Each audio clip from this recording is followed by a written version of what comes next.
What's up everyone, welcome back to the channel. Let's dive into our first news. Conor has once again stepped into the spotlight with a bold statement ahead of his highly anticipated return. The former two-division UFC champion is set to face Michael Chandler on the historic UFC White House card, and true to his Mystic Mac persona, he has already made his official prediction. Taking to social media, Conor kept it short and sharp, declaring, "Mystic Mac prediction, Conor KO win, first round, UFC White House." The post immediately sent fans into a frenzy, sparking endless debates about whether he can back up his words after such a long layoff. Conor's confidence has always been a trademark of his career, and his predictions have often captured just as much attention as his performances. From his rise to superstardom, to his record-breaking knockout of Jose Aldo in just 13 seconds, the Irishman has built a legacy around making bold calls and delivering on them in spectacular fashion. Now, as he prepares for his showdown with Chandler, the stakes could not be higher. UFC White House is already being billed as one of the most unique and historic events in combat sports, and Conor's prediction has only added fuel to the excitement. Before moving to the next news, we have one quick request for you. We are constantly working on improving our content to earn your love and support. That is why we truly appreciate it. If you could take just a moment to leave a like on this video, subscribe to the channel and hit the bell icon so you never miss an update here on MMA Pulse News. Moving on to another news, the conversation around the lightweight division continues to heat up, and one name that refuses to leave the spotlight is Justin. Many believe he deserves the next title shot, and the debate has only grown louder after recent comments from fighter and analyst Michael Gaethje. While the division is stacked with big names and fresh challengers, Gaethje made a strong case for why Justin should be the man standing across from Ilia in his first title defense.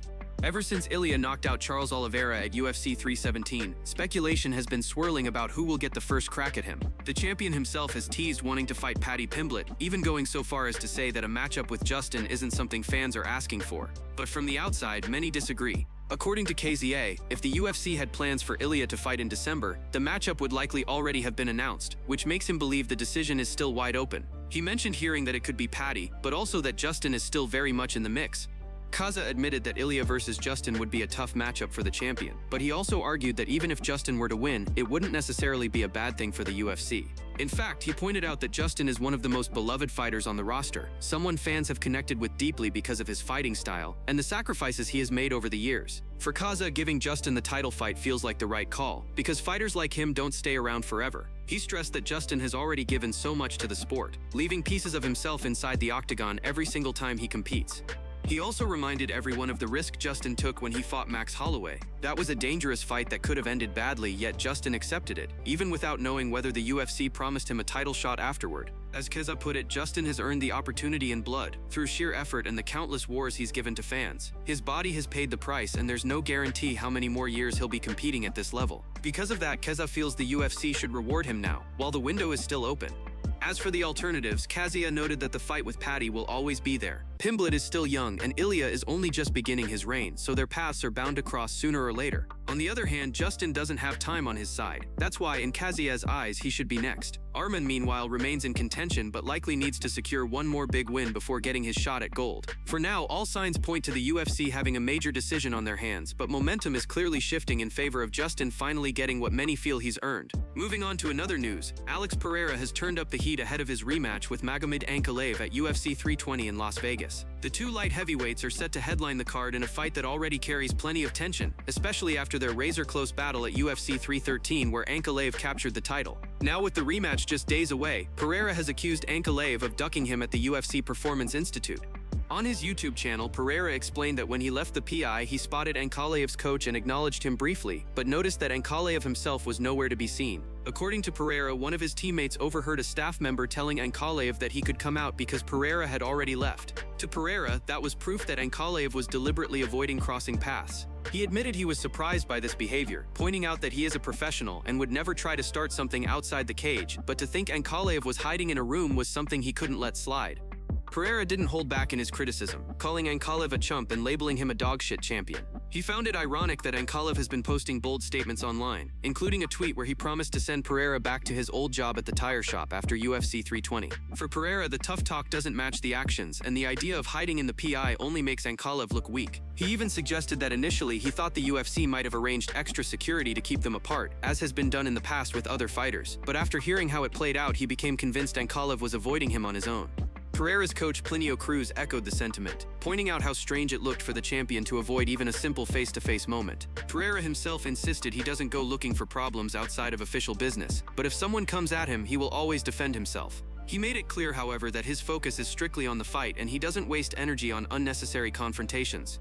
Still, Pereira questioned what kind of champion behaves this way. In his eyes, a real champion doesn't hide in a room when their opponent is nearby. He said it shows fear and insecurity, and that when the cage door closes there will be no hiding, no staff to step in, and no way out for Ankalaev unless he climbs over the fence. For Pereira, this moment of avoidance confirmed everything he already felt about his rival. He considers him unworthy of the belt, a man who talks tough but fails to back it up when confronted face to face.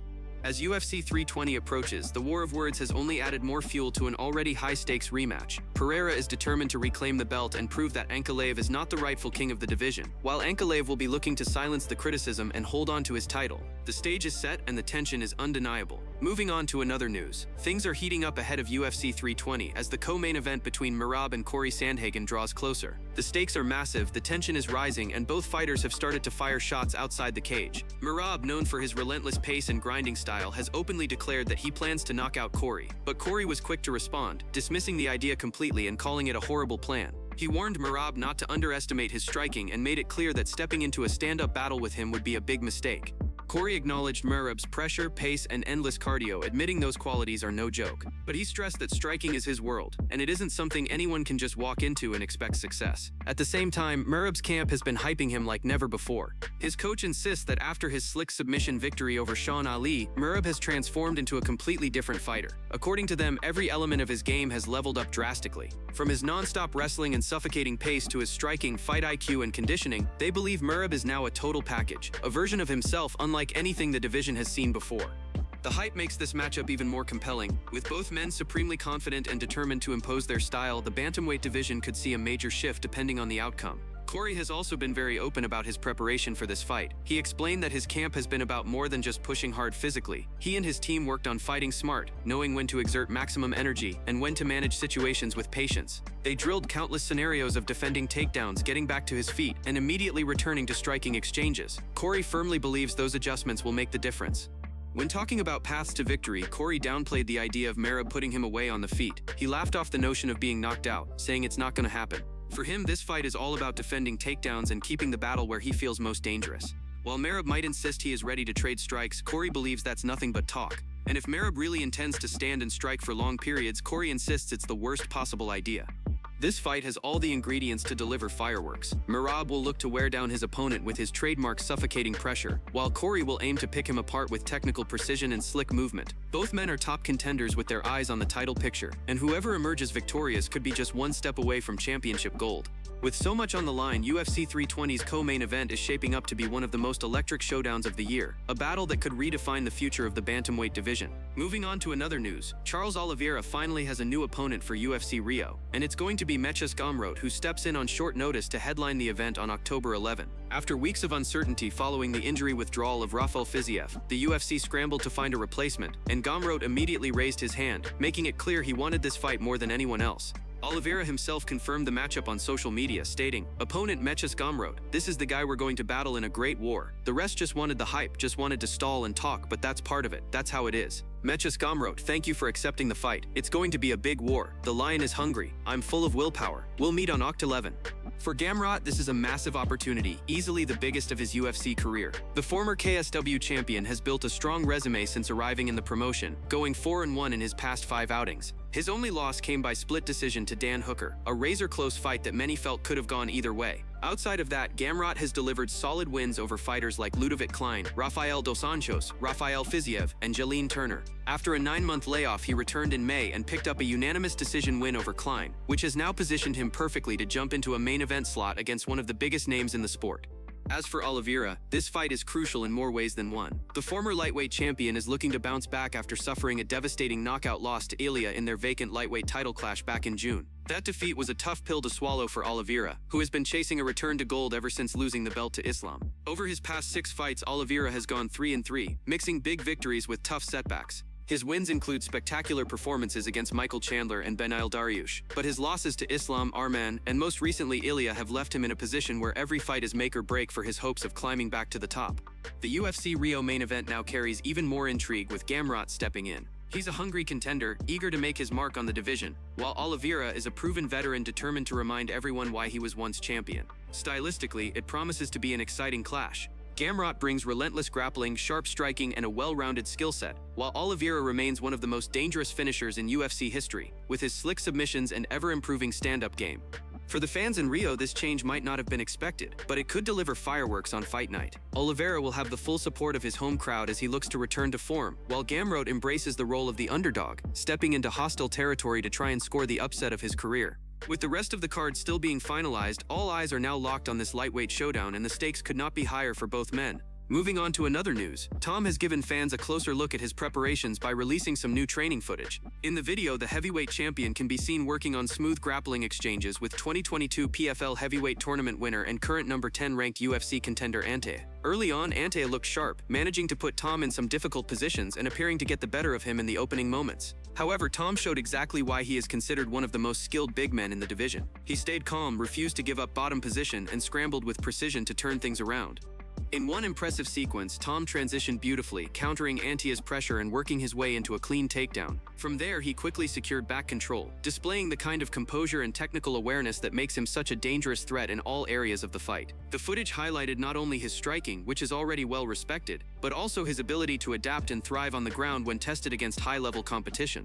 Just last week, Tom mentioned he wouldn't be surprised if Ciryl Gane shot for a takedown in their upcoming fight. After watching this footage, it's clear that if the challenger does decide to take things to the mat, Tom will be more than ready to respond. Moving on to another news, Alex Pereira is facing heavy criticism from fans in the MMA community after his recent comments about Magomed. The controversy started when Pereira suggested that Ankalaev had been avoiding him, but fans were quick to fire back, pointing out that Ankalaev has already shared the octagon with him and came out on top. One fan wrote that while they respect Pereira as a fighter, they cannot ignore the fact that he threw only a handful of strikes in their fight, adding that it takes a lot of nerve to accuse Ankalaev of being afraid when the record shows otherwise.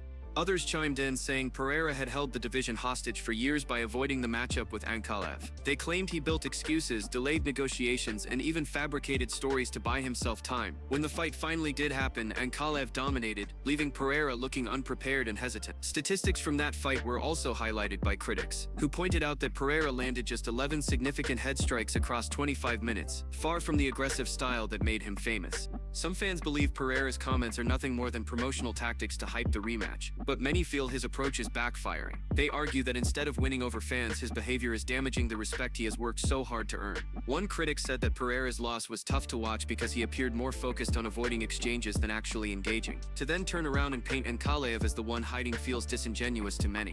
The backlash continued to grow as people reminded Pereira of the timeline. They noted that he himself stayed away from Ankalaev for over a year, delaying the inevitable showdown. Even after the first fight, he reportedly took 7 months before committing to the rematch, leading many to accuse him of stalling. Fans called out what they see as hypocrisy, mocking Pereira for attempting to create a fake confrontation for cameras, only to be ignored by Ankalaev, who they believe is more focused on the actual fight than media drama.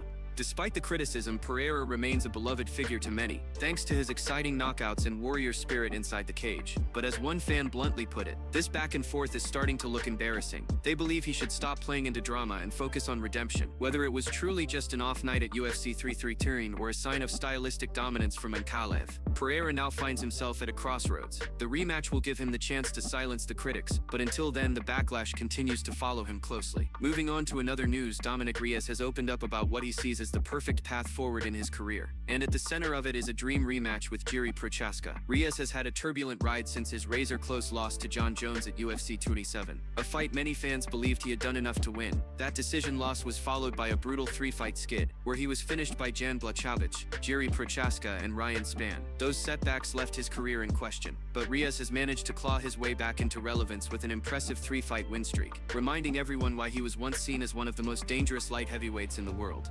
Now, as he prepares to face Carlos Ulberg this weekend in Australia, Reyes is already thinking about what lies beyond. Speaking in an interview with MMA Junkie ahead of the September 26th Fight Week press conference at RAC Arena, Reyes detailed his dream scenario. He revealed that his son is due to be born in December, and he wants to align his career goals with that life milestone. In his words, the ideal situation would be for Alex Pereira, a close friend of his, to win his next fight, then rematch Jiří, and for Jiří to come out on top. That outcome would clear the way for Reyes to finally get another crack at Procházka, this time on the historic UFC White House card. Reyes admitted that fighting Alex is not something he wants. He considers Pereira a friend and has no burning desire to step into the cage with him, though he said if the UFC asked, he would. The same goes for Khalil Rountree. Reyes explained that he has no personal history or unresolved business with fighters like Alex or Khalil, so there is no emotional drive behind those matchups. But with Jiri it's different. Their first fight was wild, fast-paced, and ended in a highlight reel knockout loss for Reyes, one that has haunted him ever since. He said he has nothing but respect for Jiri, but that's exactly why he wants the rematch. To him it's unfinished business, a chance to prove himself against one of the toughest competitors in the division, and to rewrite the narrative of their rivalry. Despite looking ahead, Reyes stressed that his immediate focus is on Carlos Ulberg. He made it clear that he has been laser-focused on preparing for this fight and is not letting anything distract him from the task at hand. Ulberg is ranked number 3 in the division, and a win over him could catapult Reyes right back into the title conversation. UFC matchmakers are closely watching both sides, as Jiri Prochazka is set to face Khalil Rountree around the same time. Depending on who makes the bigger statement, the next title shot could come down to either the winner of Reyes versus Ulberg or Prochazka versus Rountree. For Reyes though, the goal remains crystal clear. Get past Ulberg, keep the momentum rolling, and set up the perfect storm for a redemption fight against Jiri Prochazka. That, he says, would not only be the ultimate test of his career, but also a dream come true, especially if it takes place at the White House card. A stage he feels would be fitting for such a monumental rematch. That's it from MMA Pulse News. Thanks for watching. Don't forget to leave a like and subscribe for daily MMA news.